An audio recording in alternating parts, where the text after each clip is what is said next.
नमस्कार, बहुत बहुत स्वागत है आप सब लोगों का एस्ट्रो तक चैनल में। मैं हूँ प्रीतिका मजूमदार। आज हम बात करेंगे नवरात्र में माँ दुर्गा को नवरात्रि के 9 दिनों में माँ की अलग अलग कौन कौन सी कैसे कैसे भोग माँ को चढ़ाने से माँ को प्रसन्नता मिलते हैं और हमें भी कामयाबी हासिल होती है।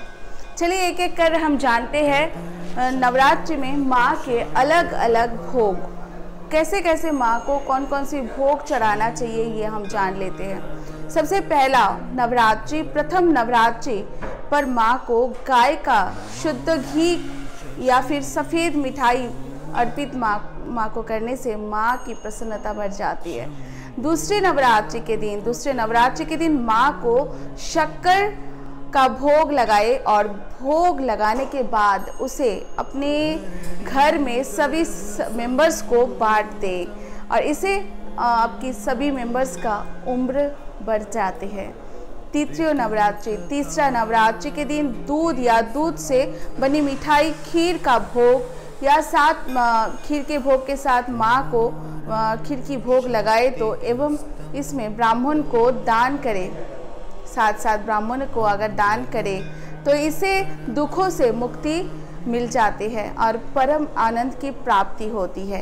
इसके अलावा चतुर्थ नवरात्रि पर माँ भगवती को मालपुए की भोग लगाए और ब्राह्मणों को भी मालपुए की भोग वो खिलाए या दान करे पंडितों को। आप किसी मंदिर की पंडित को दान कर सकते हैं। इससे बुद्धि का विकास के साथ साथ निर्णय लेने की शक्ति बढ़ती है। साथ नवरात्रि के 5वें दिन माँ को केले का नैवेद्य अर्पित करने से शरीर स्वस्थ रहता है और इसके अलावा नवरात्रि के 6ठे दिन माँ को शहद का भोग लगाए, इससे आकर्षण शक्ति में वृद्धि होती है। साथ सप्तमी के दिन माँ को गुड़ का नैवेद्य का भोग चढ़ाए। माँ को नैवेद्य के रूप में गुड़ का भोग लगाने से अर्पित करने से माँ को और ब्राह्मणों को दान करने से शोक से मुक्ति मिलती है एवं अचानक आने वाले कष्टों से छुटकारा मिलते हैं। चलिए अब आते हैं अष्टमी और नवमी। इस बार अष्टमी नवमी एक साथ है। अष्टमी और नवमी के दिन माँ को नारियल का भोग लगाए और नारियल का दान आप उस दिन करें।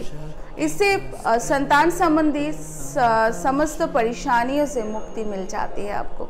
चलिए ये तो आपने जान लिया कौन सी नवरात्र में कौन से दिनों में माँ को कौन सी चीज़ का भोग लगाए तो माँ दुर्गा बहुत ज़्यादा आपके ऊपर प्रसन्न होती है। चलिए ऐसे ही मैं आप लोगों के सामने और भी बहुत सारे पूजा पाठ और काला जादू की टोटके लेके हाजिर हो जाऊंगी। जब तक मुझे इजाज़त दीजिए और सब्सक्राइब कीजिए एस्ट्रो तक चैनल को। नमस्कार।